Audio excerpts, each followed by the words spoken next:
बहुत बधाई आप सभी को और बहुत बहुत धन्यवाद माननीय आपके इस विशेष कार्य के लिए जो आपने शुभ कर कमलों से हमारे उन सभी कर्मचारियों को पंडित दीनदयाल उपाध्याय राज्य कर्मचारी कैशलेस चिकित्सा योजना के आज के शुभारंभ कार्यक्रम में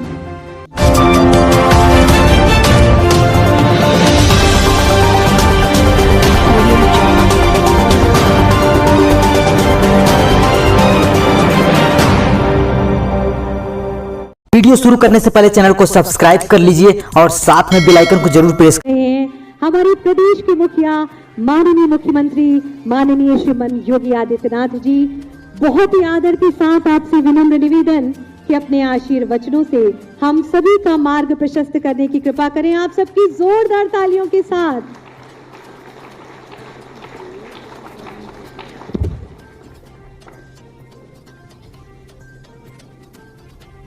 पंडित दीनदयाल उपाध्याय राज्य कर्मचारी कैशलेस चिकित्सा योजना के आज के शुभारंभ कार्यक्रम में मंच पर मेरे साथ उपस्थित मेरे वरिष्ठ सहयोगी उप मुख्यमंत्री श्री ब्रजेश पाठक जी, चिकित्सा एवं स्वास्थ्य राज्य मंत्री श्री मयंकेश्वर शरण सिंह जी, प्रदेश के मुख्य सचिव श्री दुर्गा शंकर मिश्र जी, अपर मुख्य सचिव चिकित्सा स्वास्थ्य एवं परिवार कल्याण विभाग से अमित मोहन प्रसाद जी, विभाग के सभी अधिकारीगण और आज के इस कार्यक्रम में उपस्थित प्रदेश के सभी कार्मिकगण और उपस्थित भाइयों बहनों, पंडित दीनदयाल उपाध्याय राज्य कर्मचारी कैशलेस चिकित्सा योजना शुभारंभ के अवसर पर मैं आप सबको हृदय से बधाई देता हूं। आप सबके प्रति मैं अपनी शुभकामनाएं व्यक्त करता हूं। आज का दिन हमारे लिए अत्यंत महत्वपूर्ण है और इसलिए महत्वपूर्ण है कि जो ये वर्षों से मांग की गई थी कि राज्य कर्मचारियों को, चाहे वह पेंशन से उनकी जुड़ी हुई समस्या रहती थी या फिर स्वास्थ्य संबंधी किसी कार्यक्रम में, खासतौर पर जो सेवारत कर्मचारी थे या जो पेंशनर्स थे, उनकी समस्याएं होती थी कि वह स्वास्थ्य के बाद उपचार करने के लिए जाते थे तो उस समय पैसे के अभाव में बहुत बार ऐसी समस्याएं उनके सामने खड़ी होती थी। हॉस्पिटल उनसे पैसा मांगता था, उनके पास कार्ड नहीं था और बहुत बार बहुत सारी समस्याओं का सामना होता था। राज्य सरकार ने इस पे बहुत विचार किया और आदरणीय प्रधानमंत्री जी की मंशा थी कि जैसे हम लोगों ने SECC डाटा के तहत पहली बार ये व्यवस्था की, देश के अंदर आयुष्मान भारत योजना लागू की। प्रदेश ने अंत्योदय परिवारों को मुख्यमंत्री जन आरोग्य योजना के अंतर्गत 5 लाख रुपए तक की स्वास्थ्य बीमा का कवर प्रतिवर्ष दिया और उसके अंतर्गत न केवल सरकारी हॉस्पिटल्स में बल्कि इम्पैनल्ड हॉस्पिटल में भी उन्हें फ्री में उपचार की सुविधा और 5 लाख रुपए प्रतिवर्ष तक की सुविधा उपलब्ध कराने की कार्रवाई की। इस योजना से राज्य कर्मचारियों को भी इस योजना के दायरे में लाना चाहिए जिससे उसे भटकना न पड़े और ऐन वक्त पर फिर पैसे के अभाव में कहीं ऐसा न हो कि उसके सामने जो समस्याएं आती हैं वह न आए। और इस देश से इस योजना को हम लोगों ने पिछले कार्यकाल के अंतिम उसमें ही इसके लिए विभाग से कहा गया था कि इस प्रकार की एक कार्य योजना तैयार करें कि अंत्योदय परिवार वालों को हमने मुख्यमंत्री जन आरोग्य योजना के अंतर्गत लिया है। SECC की डाटा के अंतर्गत जो लोग परिवार थे उन परिवारों को प्रधानमंत्री जन आरोग्य योजना के अंतर्गत आच्छादित किया है। BOC बोर्ड से जुड़े हुए जितने भी श्रमिक थे उन्हें हमने BOC बोर्ड के माध्यम से उन्हें जोड़ने का कार्य किया। उसके माध्यम से हम 5 लाख रुपए की स्वास्थ्य बीमा का कवर हमें देते हैं। लेकिन राज्य के कर्मचारियों को जो हमारे 22 लाख राज्य के कार्मिक हैं और सेवानिवृत्त पेंशनर्स हैं जो कार्मिक हैं, इन सब के लिए हम लोगों को एक ऐसी स्कीम देनी चाहिए कि सरकारी हॉस्पिटल में वे किसी भी प्रकार की बीमारी हो, वहां पर कैशलेस उपचार की सुविधा, असीमित सुविधा जो भी वहां पर हो सकती हो सरकारी हॉस्पिटल में उनको मिले। और इम्पैनल्ड हॉस्पिटल में स्टेट हेल्थ कार्ड के माध्यम से प्रतिवर्ष 5 लाख रुपए की स्वास्थ्य बीमा का कवर, और अगर उससे ज्यादा लगता है तो फिर उसके बारे में अलग से उसकी व्यवस्था करें, जिससे उस स्टेट हेल्थ कार्ड के माध्यम से उसे डाउनलोड करके कोई भी व्यक्ति कहीं भी जाएगा, वहां पे जाकर के उस कर्मचारी को या पेंशनर्स को या उसके आश्रित को किसी भी प्रकार की चिकित्सा सुविधा के लिए तरसना न पड़े। आज एक कार्यक्रम का शुभारंभ उत्तर प्रदेश के अंदर हुआ है और उत्तर प्रदेश देश का पहला राज्य है जो इसको प्रारंभ कर रहा है। मैं इसलिए आपको बधाई देता हूं, अपनी शुभकामनाएं देता हूं। राज्य सरकार अपने कार्मिकों को एक कार्मिक नहीं मानता, एक परिवार का हिस्सा मानता है, और राज्य सरकार उसी भाव के साथ उनके साथ कार्य भी करता है, व्यवहार भी करता है, एक संवाद भी बनाता है।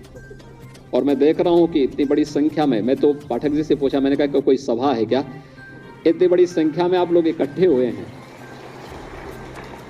सरकार आपकी सुविधा दे रही है, और जो सुविधा सरकार आपको दे रही है अपेक्षा आपसे भी रखती है कि कॉमन मैन को भी उसी प्रकार से परेशानी न हो जिस प्रकार से आपको परेशानी न हो, इसके लिए सरकार चिंता कर रही है। तो एक सामान्य नागरिक की चिंता भी आपको करनी है, यह भाव आपके मन में भी सदैव होना चाहिए। और आपकी ही परिश्रम का परिणाम है कि आज उत्तर प्रदेश तेजी के साथ देश की एक बड़ी अर्थव्यवस्था के रूप में उभर रहा है।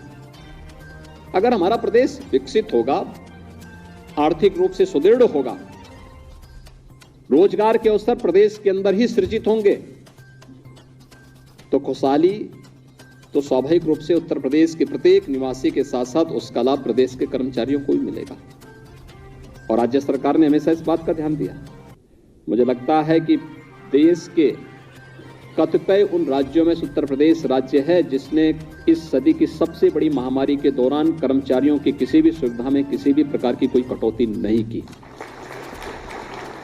सबसे बड़ी आबादी हमारे पास थी, 25 करोड़ की आबादी हमारे पास थी। हर व्यक्ति चिंतित था उत्तर प्रदेश का क्या होगा। मुझे विश्वास था अपनी टीम पर, मुझे विश्वास था आप पर, और मुझे विश्वास था उत्तर प्रदेश की जनता पर कि प्रधानमंत्री जी के नेतृत्व में हम कोरोना महामारी से लड़ रहे हैं।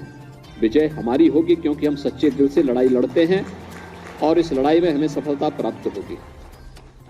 हमने रिजल्ट दिया, उत्तर प्रदेश के मॉडल प्रस्तुत किए, अलग अलग प्रकार के मॉडल प्रस्तुत किए।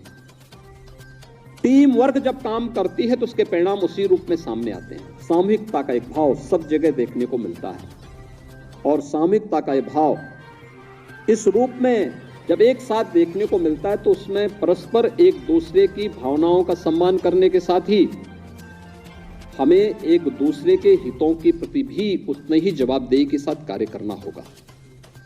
जनता सरकार चुनती है, सरकार के कार्यक्रमों को नीचे स्तर तक पहुंचाने का काम आप करते हैं।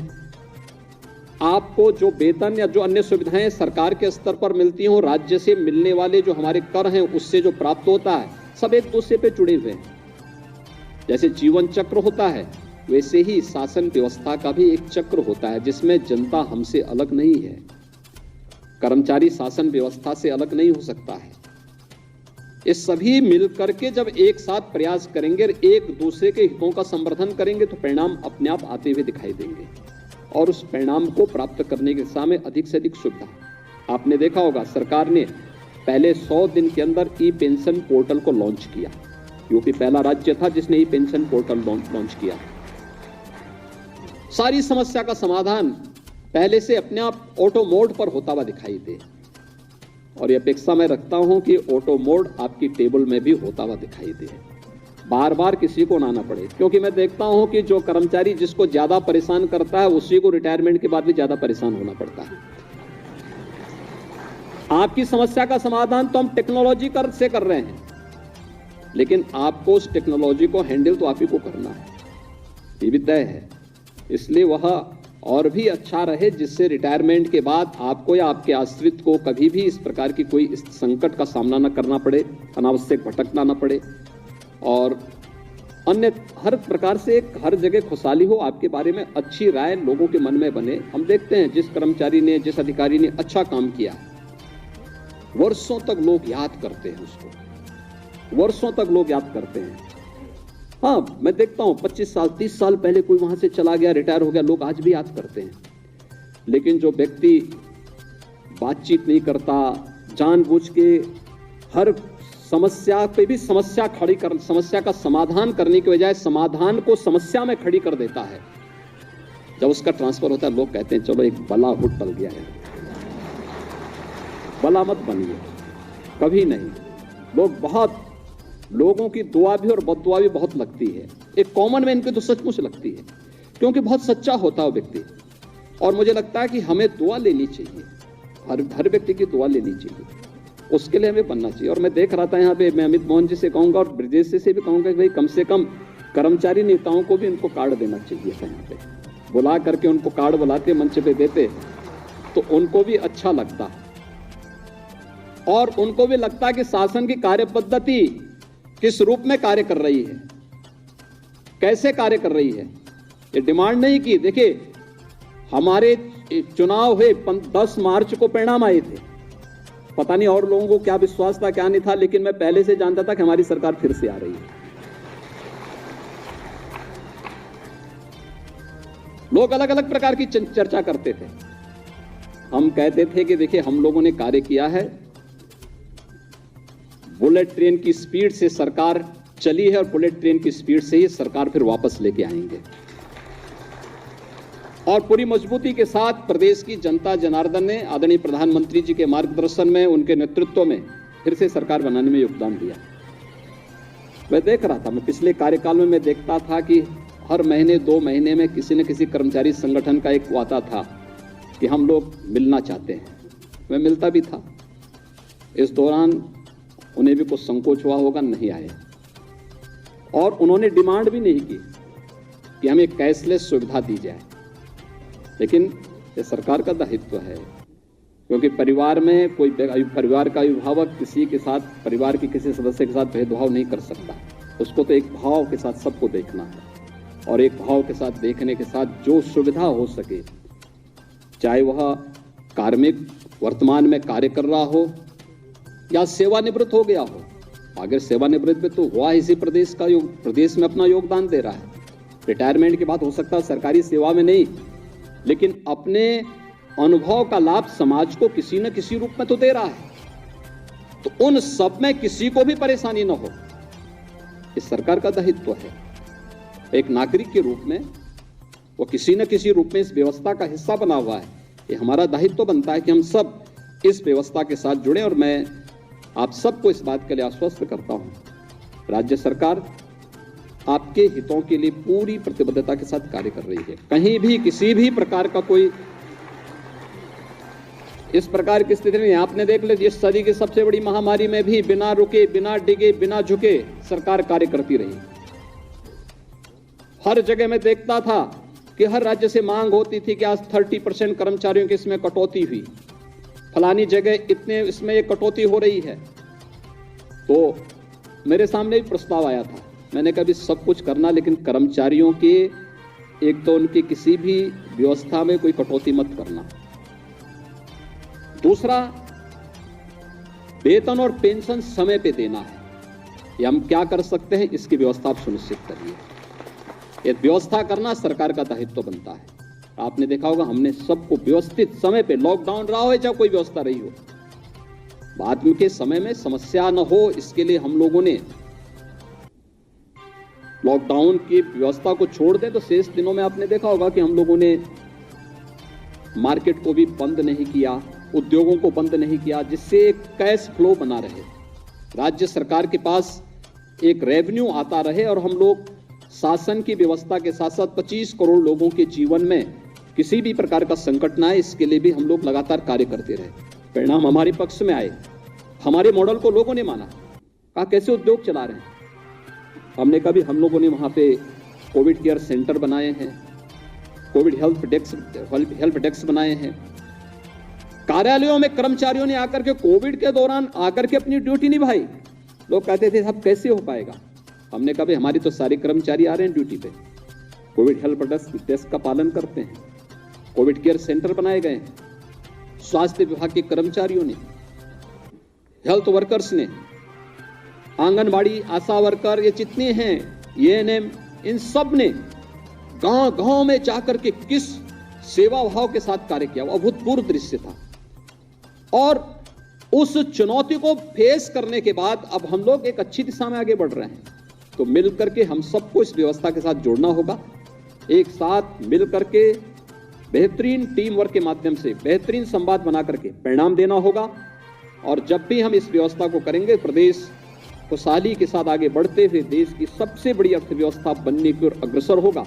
और आज जो राज्य कर्मचारी कैशलेस चिकित्सा योजना है, देखिए कहने के लिए तो इसमें 22 लाख वर्तमान के हमारे कर्मचारी और पेंशनर्स आ रहे हैं, लेकिन उनके आश्रितों को मानेंगे तो 75 लाख से अधिक की संख्या बैठती है। 75 लाख लोग सीधे सीधे इस हेल्थ कार्ड के माध्यम से लाभान्वित होंगे।